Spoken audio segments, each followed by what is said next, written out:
রামপাল তাপবিদ্যুৎ কেন্দ্র। এখান থেকে প্রতিদিন বিদ্যুৎ তৈরি হচ্ছে, বিভিন্ন জেলায় পৌঁছে যাচ্ছে।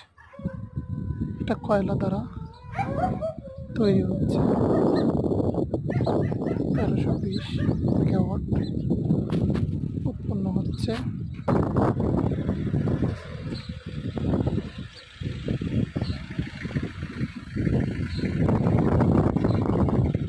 প্রতিদিন এগুলো দেখার জন্য বিভিন্ন অঞ্চল থেকে, দেশ থেকে, বিভিন্ন জেলা থেকে প্রচুর পরিমাণ দর্শক এখানে আসে এটা দেখার জন্য, পর্যটন কেন্দ্রের মতো।